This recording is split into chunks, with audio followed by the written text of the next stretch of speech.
word, and I have lost the wager.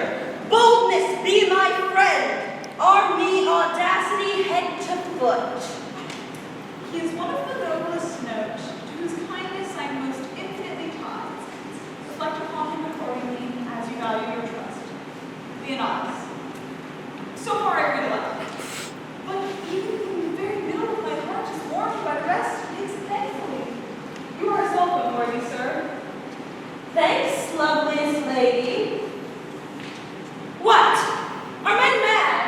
Hath nature given them eyes to see this vaulted arch and the rich crop of sea and land which can distinguish twixt the fiery orbs above and the twin stones upon the number beach? And can we not partition make one spectacle so precious twixt fair and foul? What makes your admiration? It cannot be in the eye, for beasts and creatures twixt two such she's would chatter this way and contempt would mose the other, nor in judgment, for idiots in this case would favor be wisely definite, nor in the appetite, for sluttery to such neat excellence opposed should make desire vomit emptiness, not so allured to be. What's the matter, Tro? The cloyed will, the satiate desire, the cloyed will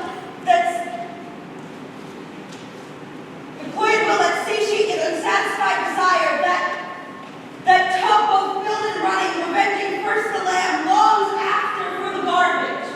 What, dear sir, those raps are you well? Thanks, madam. Well. Continues on, nor is he disposed to mirth. But I was here to be inclined to sadness. I never saw him sad.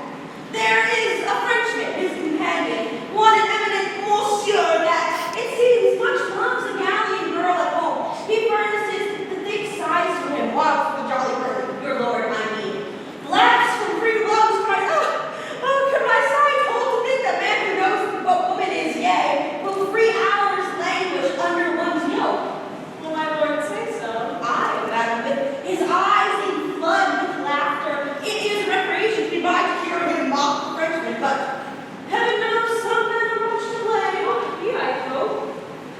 Not he, but yet heaven's bounty towards him might be used more thankfully in himself. 'Tis much in you which I count this beyond all counts. Whilst I am bound to wonder, I am bound to pity too. What do you pity, sir? 2 creatures, heartily.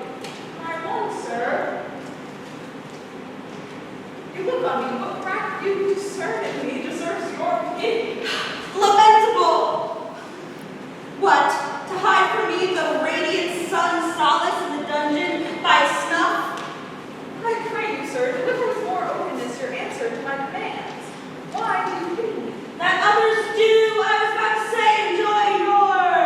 But it is an office of God's to vengeance, not mine to speak on it. You do seem to know something of me or what concerns me. Pray you, since doubting things go ill often hurts more than to be sure they do. For certainties either are past remedies or highly knowing the remedy had been born. Discover to me what both you spur and stop. That is cheap. Made my lips upon this hand, whose touch, every touch would force the beater's soul to the oath of loyalty. This object which takes the motion, which takes the prisoner the wild motion of mine eye, fixing it only here.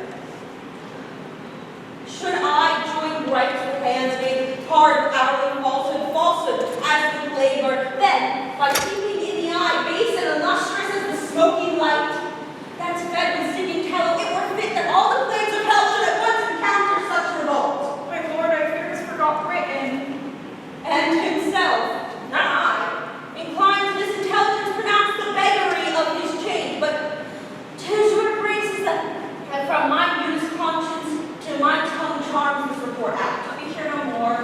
Oh, my dearest soul, you strike my heart with pity that don't make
your pardon.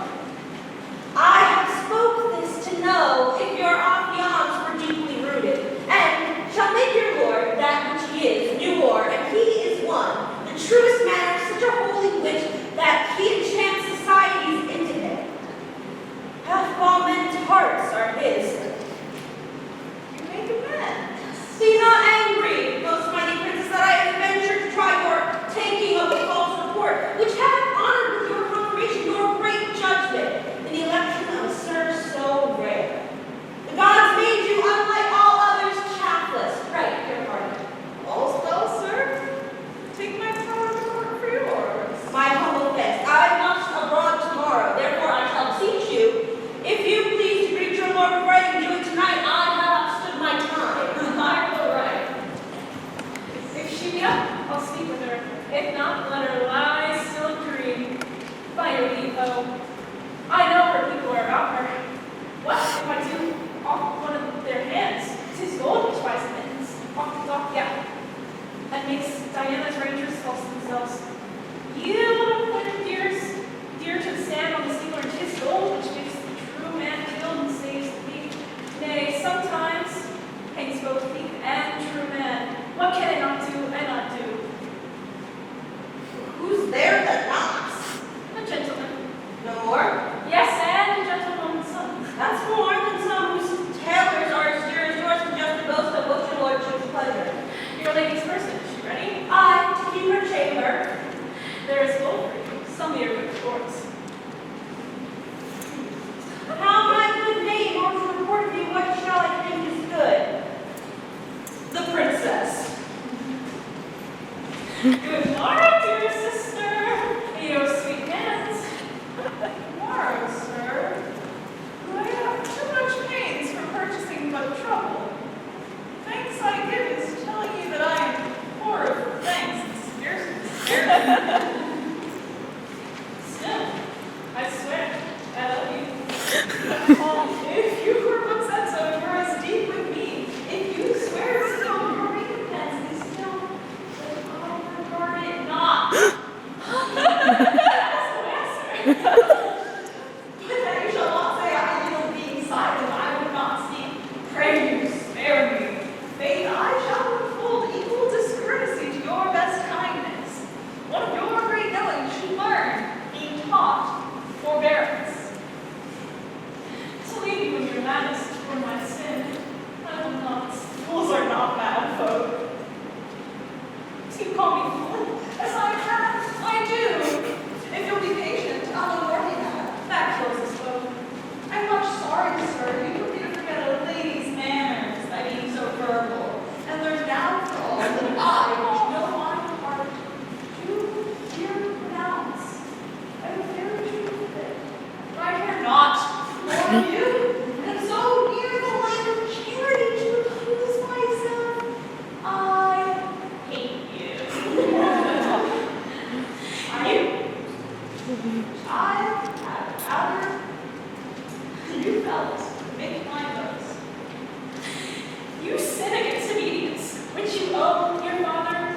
For the contract you pretend that base wretch, one bread of alms and fostered cold dishes with scraps on the court. It is no contract, none. And though he allowed convenient parties, yet who did he nor need to knit their souls on whom there is no more dependency, but rats and beggary, and self-figured not. For that was son of Jupiter, and no more, but what thou art besides thou art too base to be his groom. Thou art dignified enough, even to the point of envy, if 'twere made compromise for your virtues to be styled younger hangman of the kingdom, and hated for being preferred so well. The south fog erotic. He never could meet more mischance than come to be named with thee. His means garment that ever but hath but clipped his body is dearer in my respect than all the hairs of thee were they in such men. His garment? How the devil! I was frightened, fool, frightened, and angered worse. You have used me as meanest garment! I said so, sir. You will make him action. Go witness to it.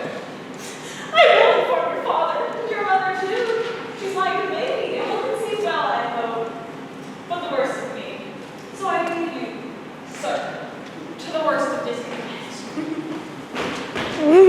Thank you.